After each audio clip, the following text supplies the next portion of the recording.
Absalom was the third son of King David, known for his extraordinary beauty and charm. From the sole of his foot to the crown of his head, the Bible says, there was no blemish in him. Despite his outward perfection, Absalom's life was marked by turmoil and tragedy. The story begins with a horrific act within David's household.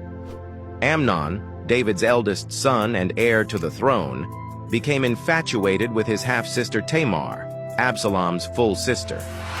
Amnon deceived Tamar, lured her into his chamber and assaulted her.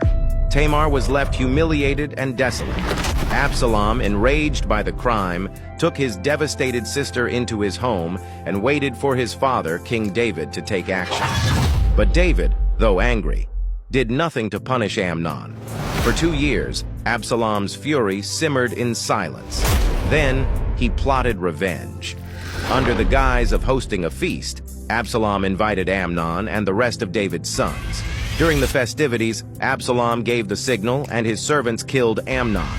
The murder sent shockwaves through the royal family. Fearing David's wrath, Absalom fled to his maternal grandfather's kingdom in Geshur, where he remained in exile for 3 years. David mourned both the loss of Amnon and the estrangement of Absalom. Eventually, through the intervention of Joab, David's military commander, Absalom was allowed to return to Jerusalem.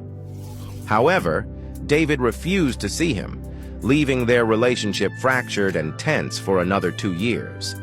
When Absalom finally forced an audience with his father by burning Joab's fields, the two were seemingly reconciled, but the rift between them remained.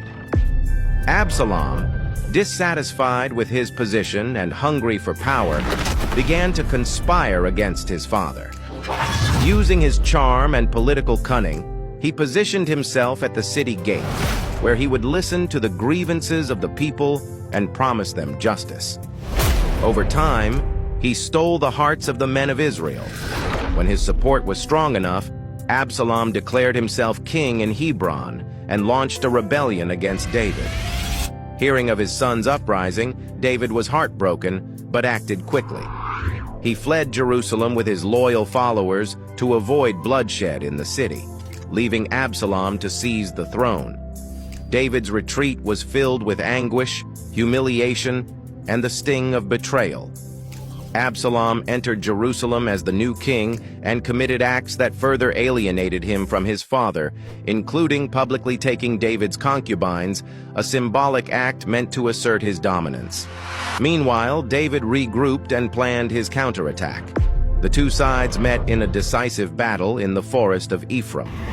Though Absalom's forces were numerous, David's seasoned troops prevailed.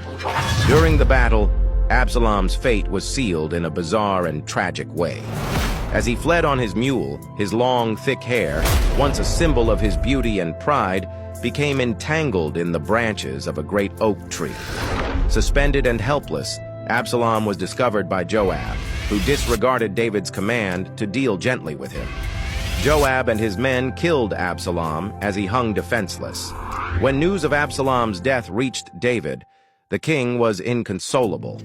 His grief poured out in one of the most heartrending cries in the Bible. "Oh, my son Absalom, my son Absalom, would I had died instead of you, O Absalom, my son, my son." Despite his rebellion and betrayal, David's love for Absalom endured to the very end.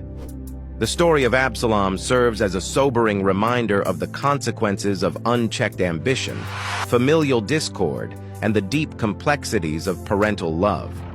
It's a tale as much about human weakness as it is about enduring love and heartbreak. If you enjoyed this story, please subscribe, share, like, and comment. Thank you, and see you soon.